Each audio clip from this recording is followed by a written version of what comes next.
we're exploring this theme of what does faith look like. And we've been talking about how it's actually an all-in proposition. And we've been talking about how there's a couple of different metaphors that I've been using. One is the metaphor of falling, kind of like you're falling in love, you're losing your center, and you're giving up control. Like that's one metaphor of just, if I'm trying to stay upright by myself, and yet there's this sensation of falling into the hands, of entrusting my life to another. That's one metaphor. Another metaphor that we've used is kind of this idea of in a relationship when there's kind of like, there's the green light, then there's the yellow light, and then there's the red light. And whenever anyone's been in a relationship where it's kind of this yellow light, where it's unclear what the expectations are, it's always this awkward kind of thing where the expectations are unclear. And really the invitation for us, when it comes to God and our relationship with God, it really is this all-in proposition. Either he's Lord of everything, or he's not Lord at all. And today we're going to talk about really the crux of the Christian life is this. It's about hearing and obeying. It's both of these things. Can I hear you say hearing? Hearing. Can I hear you say obeying? Obeying. That's right. It's these two different things that time and time again we see these things coming. Now, there's actually someone in our congregation who I meet with from time to time to talk about the sermons that I give and so on and so forth. And so he helps me, gives me feedback on, hey, what's helpful, what's not helpful, what's engaging, what's not engaging. And so he actually brought this up with me. He said, hey, how many of the people that are actually sitting here right now, so if everyone here in this room, how many people do you think are actually listening to you speaking? And, so he asked me this question, and I said, I don't know, 80% maybe? And he's like, no, that's way too high. He said, listen, I'm someone who's like locked in, I'm listening to you. He said, I actually think it's more like 50%, and that's generous, dude. Because it's early in the morning. Most people, they're not like you where you wake up early in the morning. Sunday's like their day to sleep in. They're just here, and you're just blah, blah, blah, blah, blah. So he's just like, I'll give you 50%. And so he says to me, and how many people, of those 50% that are actually listening to you, how much of the sermon do you think they're actually listening to? And I was like, 80%? And he's like, no way. He goes, listen, I'm locked in, I'm listening, I'm part of that 50%, but I just want you to know, it's so hard for me to concentrate with what you're saying. Most of the time I start thinking about other things. He says, listen, this is what I'll give you. I'll give you that, I'd say people who are listening, that's 50% of the people. Those people are probably listening only 50% of the time. And so he says to me, he goes, so you gotta approach your sermons this way. People are only listening to 25% of what you're saying. I just want you to know that truth, okay? I'm like, really? Are you sure it's not more? He's like, no, listen, I'm being generous to you already. It's 25%. And so I've been pondering that over the last week. He told me this a few weeks ago. And I've been pondering that. And what's interesting is that the scripture that was just read about the seed that's sown, this actually confirms that there's only 25% that actually people are listening to, and whether or not it takes root and it becomes good soil. And so that theme is probably true. And if I look across this room, there's probably only a quarter of you that are actually listening. And you're probably going to be listening to this. And some of you have already started to tune out already. That's okay. I kind of get that expectation. Now, here's why Jesus, when he talks about this parable about the seed that's sown along different kinds of soil, look at what he says. The main point of what he says when he's talking about the seed that's sown, look at what he says. He says, whoever has ears, let them hear. Now, this is actually something that Jesus would say time and time again. Why does he always say this? Whoever has ears, let them hear. It's because so much of the journey of walking with God is about being able to listen or to hear him. And not only to listen and to hear him, but actually to do what he says. And so time and time again, Jesus will bring up different themes. So for instance, there's this theme in the Gospel of John, which is a historical account of the person of Jesus. In the Gospel of John, he actually gives this metaphor of what it's like to hear him and to follow him. And check out what this metaphor says. He says, my sheep listen to my voice. Can I hear you say listen? Listen. Now, so he goes on and he talks about an animal, a sheep, who listens to his voice. I know them and they follow me. Can I hear you say follow me? Follow me. That's right. There's this dynamic. Here it is again. Hearing and obeying. Listening and following. Now, isn't this interesting? Because what we know, of course, in the ancient world, as well as kind of on throughout time, there's all sorts of different kinds of animals. Even Jesus, during his time, there's talk about dogs. There's talks about donkeys and horses. And yet the image that Jesus uses is this image of a shepherd and sheep. Now, in today's world, I think in kind of the Western world and in New York City even, there's a big group of people called dog lovers. Anyone a dog lover here? Yes, some people love dogs and cherish dogs. I am not one of them. And it's not because I don't think they're great and all this stuff. It's just I didn't grow up with dogs. I feel like they're a lot of work. Like, why would someone want to have a dog in your home and that sort of thing? But I hear that for health purposes, it's really great to have a dog. In fact, dogs are mentioned as man's best friend. Anyone heard that before?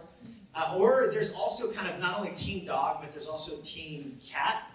And what I've heard, especially from cat lovers, is that cats are far more emotionally sophisticated than dogs. And I don't know much about animals, but that's what I've heard.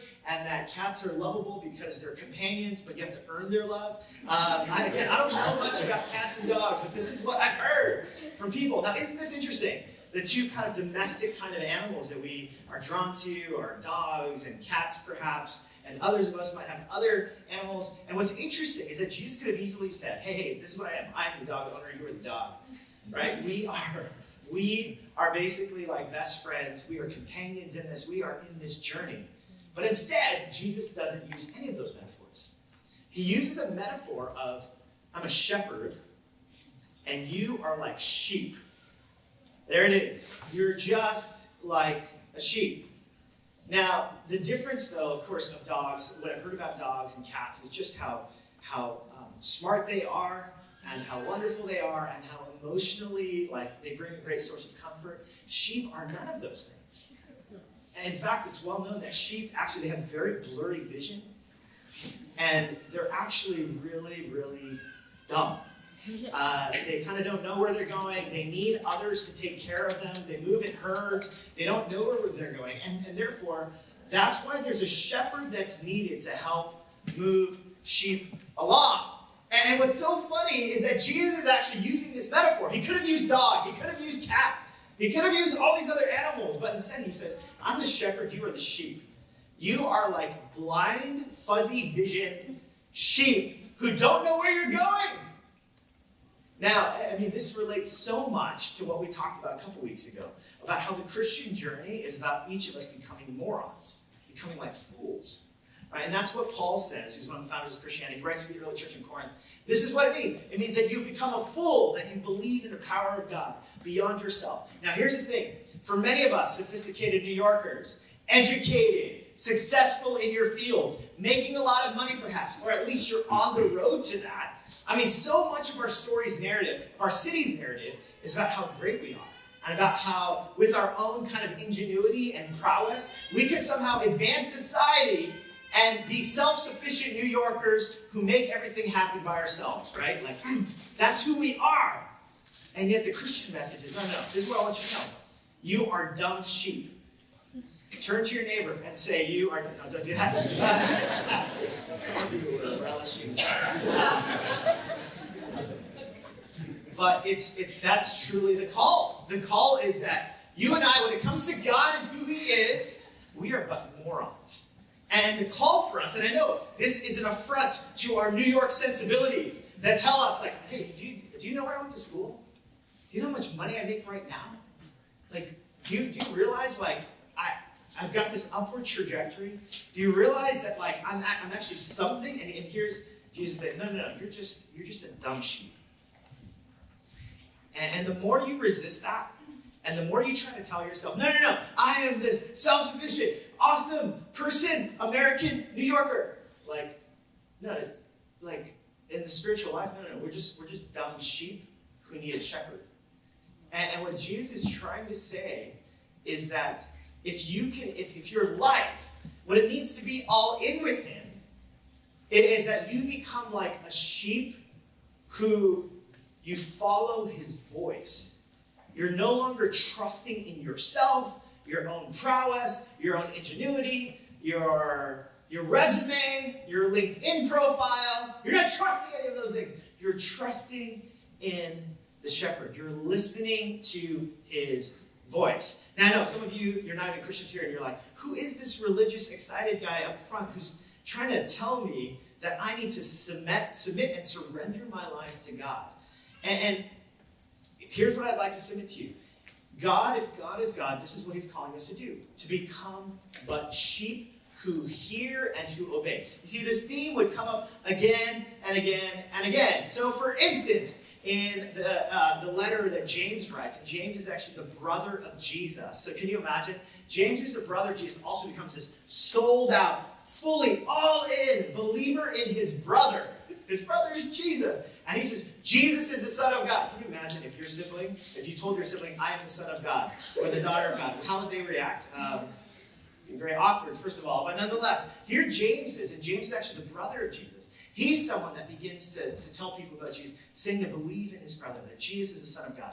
And here's what James says about what faith is like. He says, it is not enough to merely listen to the word. There's that word again, listen. It's not enough to just listen and so deceive yourselves. Do what it says. This is what faith is. Faith is not only hearing, but it's also listening. It's not only listening, but it's also following, like dumb sheep who follow whatever God says. There's a story in the Old Testament. There's a story of Samuel, who's a prophet, who's talking to a king named Saul. Now, Saul was this flamboyant, religious person outwardly, and yet he didn't follow God the way that God would command him. And here's what the prophet Samuel would say to Saul. He'd say, to obey is better than sacrifice. That's right. He would talk about this. Like, listen, what it means then is hearing and obeying. It's listening like dumb sheep, but also following. It's not only simply saying, yeah, I hear you, I hear you, I hear you, but it's actually putting it into action. Now, some of us in this room, our difficulty is just hearing. We have difficulty hearing God. Others of us, when it comes to the spiritual life or to our life with God, our real issue is not only hearing, but it's actually doing it. And week after week, we've been talking about all in. And when it comes to money, when it comes to relationships, when it comes to your future, when it comes to your fears, when it comes to your doubts, so many of us are kind of in this place in our own journey or relationship with God where it's not, we haven't lost our gravity, we haven't been all in, but instead, we're just like, oh yeah, that sounds pretty good, and I'll keep coming back week to week to somehow ease or tickle my conscience, and yet, you haven't done anything about it. You haven't obeyed. You haven't gone all in. You haven't put things into action. Now, here's the thing. I know for me, it's hard to do both of these things. Now, you know what's interesting is one of the early songbooks of the church, and even in ancient Israel, called the Psalms, they were written, and there's this passage that gives us kind of a clue at how hard this is. How hard it is to listen to the voice of God as opposed to listening to other voices that are out there. And the reality is, some of us, we're more keen to listen to the voices of our social media feeds. We're more keen to listen to the voices of our past. We're more keen to listen to the voices of our pain. We're more keen to listen to the voices of the culture around us about what success is, about what we're supposed to do with our money, about how we're supposed to approach our relationships and our bodies. And there's this passage in the early songbook that would talk to us about, well, this is what God wants for us. And look what it says, Psalm chapter 40. It says, sacrifice and offering you did not desire, but my ears you have opened. In other words, my ears, this is what you've done, God. And literally in the Hebrew, this is what he says. This is what the songwriter says. He says, you have dug out my ears. In other words, it's kind of like this image. Like, you and I, we've got so much stuff clogged in our ears. And all we're doing is we're basically just going about our lives with all of this stuff clogged in there. And what God has done, what the image is this image of God has taken this shovel and just like, kind of graphic and gross, but nonetheless, and he's just started to dig out of your ears and of mine. He's digging it out so that you can finally hear his voice. So you can finally listen to not the voices of your company's culture.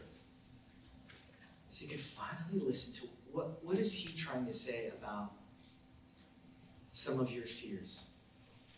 What is God trying to say about the conflict that you're in with the person that you love? What is God trying to say about some of the anxieties you feel about the future and about your job? And it's like God has to come in and just just dig out the stuff in your ears and in mine. And the parable that we just talked about, this is the theme, isn't it? Look at the parable. Look at this chart. The chart, here it is. The chart of the different paths. And week after week, we've been talking about all in, all in, all in. And some of you, I want you to ask yourself, where are you in this diagnostic? In these 4 different places, are you someone who's kind of like a seed that was sown on the path? And notice what it says about the path. On the path, the evil one snatches it away. Snatches away the seed. So there's seed that comes, and you come week after week, you like it, but man, it just goes in one ear and out the other. And some of you are like, who's the evil one? Well, even if you're not a Christian, I want to submit this to you. As sophisticated New Yorkers, what if I were to tell you that 90% of the rest of the world believes in an evil one? So if you can submit that maybe there is an evil one that exists, and there's this belief, right, that if some of us, the seeds are sown, and you've actually already checked out because the evil one has taken it. Is that you? Or are you, number 2, are you the rocky path where the seed falls on the rocky path, and look, you receive it with joy, and you're like, yes, this is really going to change my life. This is something I'm going to put into place and act on, but it doesn't take root. And notice what it says. It says trouble and persecution comes. And when trouble and persecution comes, when difficulty comes, what you and I do, we just basically default to what we know. We default to our addictions.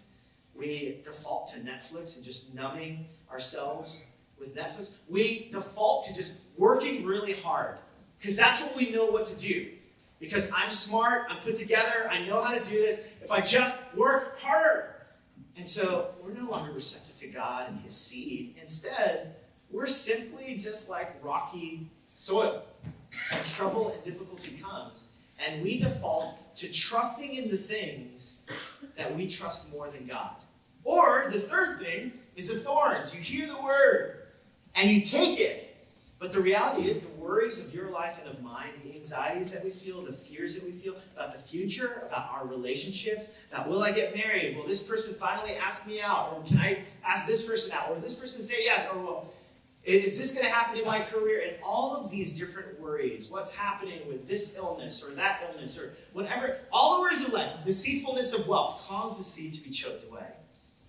And so, here's what it says. These 3 different paths, here's the reality. In a room like this, 75%, we fall into one of these categories. The question for you is, who are you listening to? What are you listening to?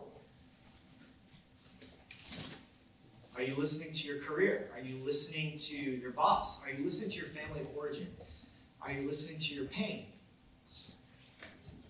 Who are you listening to? Now, here's the thing. If you're anything like me, I'm kind of like, oh yeah, of course, I'm good soil. And everyone else, I don't know about everyone else here, but for me, I'm good soil. And at least I'm better than X amount of people. I mean, that's me. I like to think that I'm good soil. But here's the reality. How many of us, when it comes down to it, when it comes down to really taking actionable steps of listening to the voice of God, we can, again, go down the same list of money, of relationship. How many of us, the voice that we listen to is not the voice of God. And we're not acting according to the voice of God, but instead, we're still succumbing to all those other voices around us. And here's what Jesus is saying. Whoever has ears, let them hear. He's already telling us. 75% of you, it's just in one ear, out the other. And what my friend who's giving me feedback on the sermon is, only 25% of the time you all are listening. And not to say that my voice is the voice of God or anything else. But here's the thing.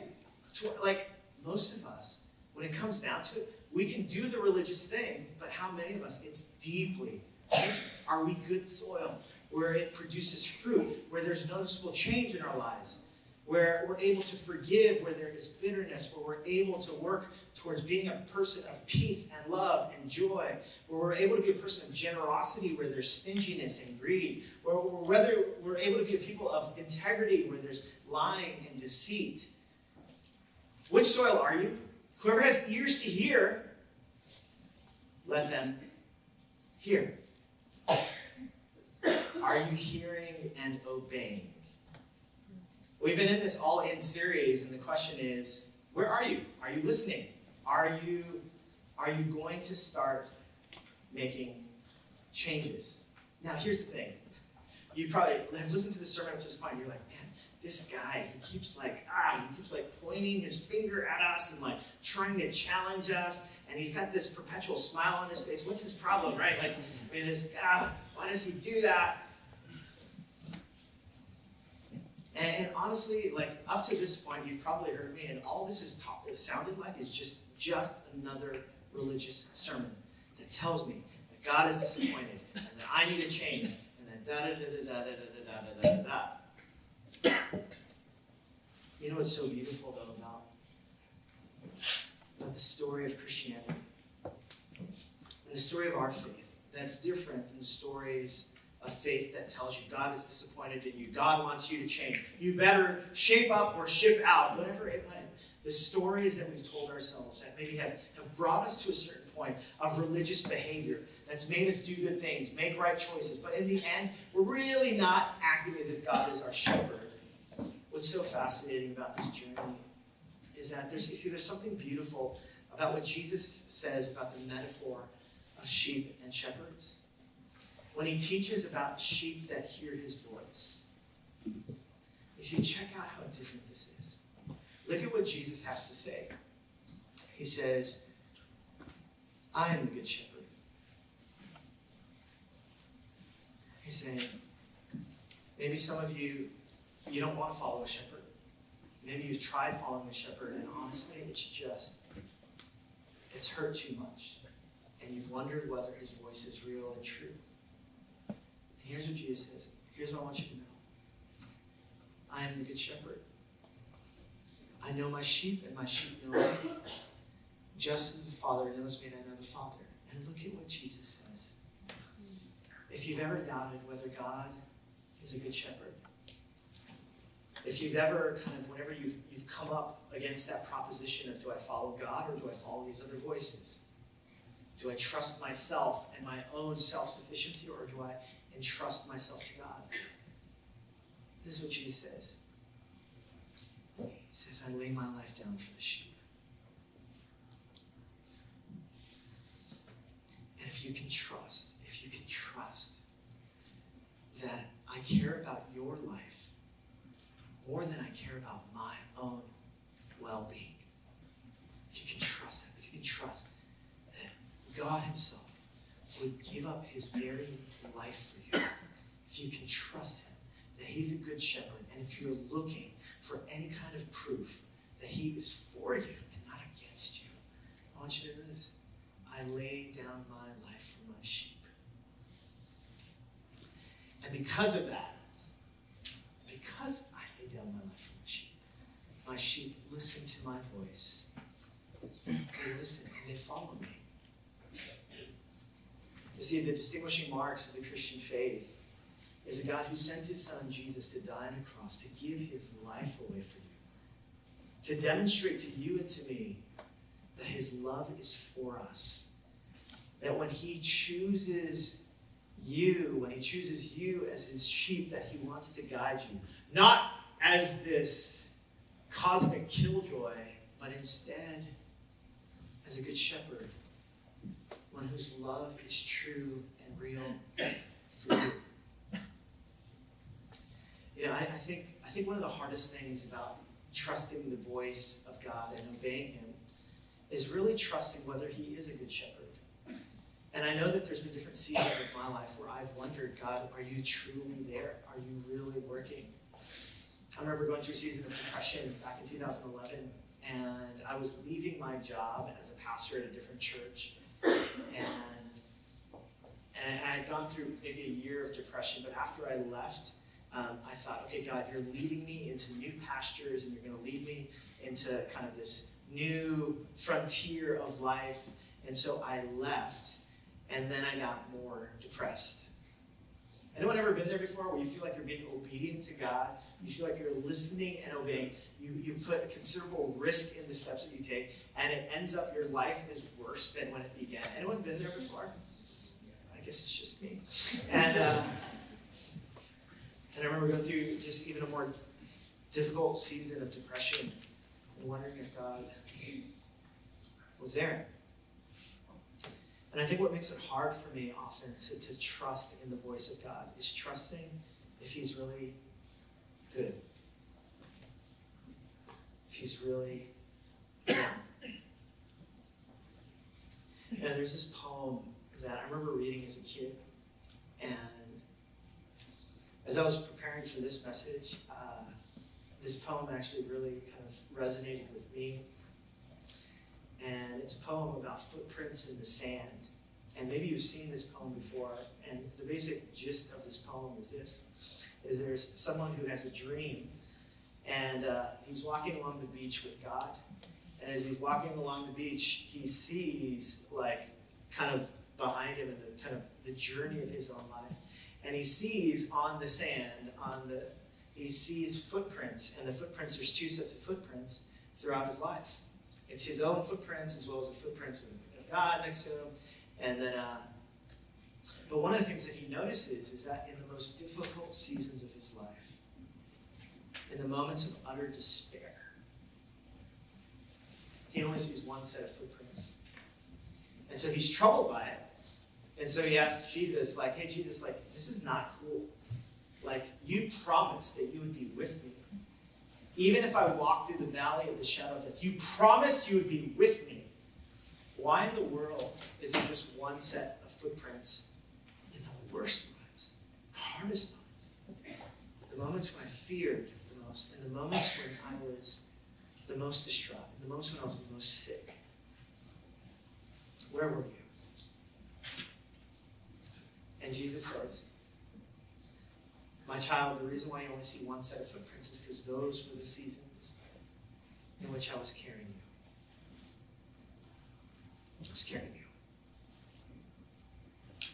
I've always been there for you. And I know it's been true for me. And I know that in my own journey of life, and even when I went through that season of depression, I look back on it and I'm like, man, God, I did not see you anywhere. But as I look back, it's amazing. I see the hand of God, how he was leading me and carrying me and restoring me and saving me. And some of us today, we're in that pit right now where it feels awfully bleak. And we're wondering, God, are you a good shepherd? Are you truly going to be there? And Jesus says, I'm carrying you right now. Whether you see it or you don't, I want you to trust me that I am here for you. I'm carrying you, even when it feels bleaker than bleak. You know, so my mom's been with us for the past couple of weeks because many of you were here last week and I announced about my wife having been rushed to the ER a couple of weeks ago and having 2 emergency surgeries, and she's now in the mend now, but it was an incredibly scary situation. And so my mom has been with us, and my mom was actually here for service, and as I saw her, I just remembered this story because, you know, oftentimes it's kind of like this, right? Like we doubt the goodness of God. We doubt his love. We doubt, especially when we're going through the valley. And I've shared this story about my mom before, but it's a story about how my mom, I have a twin brother. Many of you may or may not know that, but I have a twin brother. And the thing about my twin brother and I is that his vision is not quite as good. It's actually quite bad. And so there was this moment when we were in class together in elementary school where my grades kind of maintained a certain pace, and then my brother, his grades started to sharply decline. And so my brother kept telling my mom and me, like it's because I can't see the board, you know. And I was like, whatever, I'm smarter than you. And so my brother would be like, no, you don't understand, like I can't see the board. And so my mom, and the thing about my mom is that my mom has like beyond perfect vision. So she can look at the wall and be like, they see some E. coli on the wall, like she just, this microscopic, magnifying type of vision. And so my mom's kind of like, whatever, like, why? Of course you can see, you can't see that E. coli. And she's looking at Peter's like, no. And so he's like, Mom, let's go get an eye exam. So my mom's like, okay, let's do it. So my mom takes my brother Peter to get this eye exam. And my brother Peter is like, he can't wait to prove to my mom how bad his vision is. And so, but he notices, like, on the journey there that my mom's, like, she's very somber and not saying anything. And so they get to the place where he's going to have the eye exam, and he gets up and he starts, covering each eye as he's looking, and he's reading out the different letters. And meanwhile, my mom is watching on, and she is flabbergasted that my brother Peter, he can't see certain things. And meanwhile, each letter that my brother misses, he's kind of feeling much more justified, right? He's like, yeah, like E, no, that's wrong. It's a yes. And he's going one by one. And finally, he finishes the exam. And it's clear. It's clear. His vision is poor, and he needs glasses. But meanwhile, my mom is just weeping. And so in a moment of my brother's elation, he feels really bad. And so he's like, hey, Mom, I'm sorry. She's like, no. He's like, listen, I'm really sorry. I'm sorry. I don't. If it's the cost of the glasses, I don't need glasses. I'll just sit in front of the class. Like, he's starting to feel really bad. And my mom, she's sobbing, and she says, no, it's not the cost of the glasses. She's like,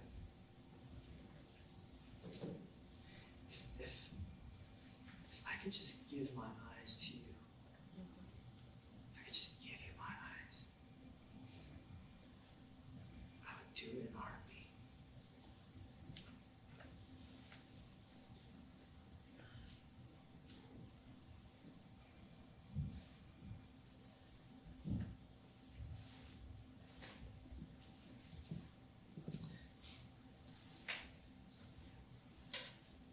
We see the distinguishing mark of the God we serve is a God who not only gives his eyes, but his whole life for you and me. And Jesus says, like, the reason why you can trust me, the reason why you can hold on to me, the reason why you can hear my voice and you can trust my voice, even when you might walk through the valley of the shadow of death, you can trust that I am for you and not against you. It's because I lay down my life for my sheep.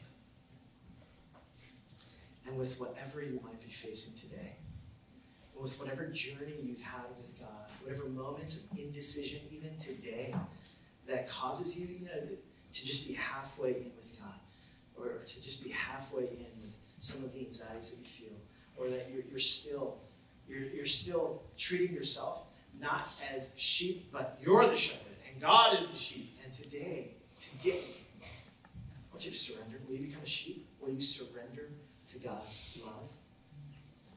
Because here's the thing, whoever has ears, let them hear. Do you have ears to hear? Are you willing to hear and to obey? Are you willing to surrender to the one who gives his life away? To be all in. To surrender to his love.